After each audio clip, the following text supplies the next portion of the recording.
Smoke নেই তার কাছে, গ্রেনেড আছে, সেই গ্রেনেডটা দিয়ে লিভাইকে কিন্তু ডান করে একটা চেষ্টা করতে থাকবেন। সিনিস্টার এলিমিনেট হয়ে গেলেন, অ্যান্ড হ্যাশট্যাগ 3-তে খুব সম্ভবত এলিমিনেট হয়েছে A1, হ্যাশট্যাগ 4-এ ইজেডএফডব্লিউ।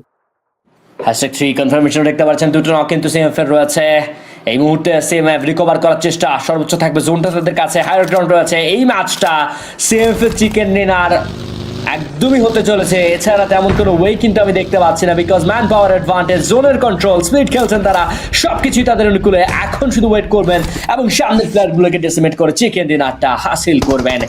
4জন প্লেয়ার 4টি দিক লক্ষ্য রাখছেন, রিফ্লেক্স সামনের দিকে অগ্রসর হলেন, কারণ তিনি জানেন এই জায়গায় জোনের বাহিরে অপোনেন্ট রয়েছে, তাদেরকে আগে ভাগে যদি পিন ডাউন করে রাখা যায় তাহলে তো ইজিলি চিকেন ডিনারটা নেওয়া যাবে। এবং ব্যাকলাইন থেকে টিমের সাপোর্ট দিচ্ছেন ফয়সাল, একটু ওভার অ্যাগ্রেসিভ হয়ে যেতে পারেন ফয়সাল, নকআউট হওয়া চলবে না। রাফিকে নক বের করেছেন, এটা একটা বেইট ছিল, ওই বেইটটাকে কাজে লাগিয়েছেন নাইট, এবং ফয়সালের যে প্ল্যান ছিল সেটা কিন্তু এক্সিকিউশনটা হচ্ছে চমৎকার। এক্সট্রিম সোলো প্লেয়ার ফিনিশ করা হবে তাকে, লাস্ট প্লেয়ার 1 ভার্সেস 4 সিনারিও, কিছুই করার থাকবে না ওই প্লেয়ারটার, বাট সামহাও ফয়সালকে ডাউন করলেন। আরো একটা নক যদি আসে তাহলে কিন্তু ডিফেন্সটা মেক করতে পারে, বাট সেটা আর ঘটলো না। এলিমিনেট হবে CBI, chicken dinner goes to CMF.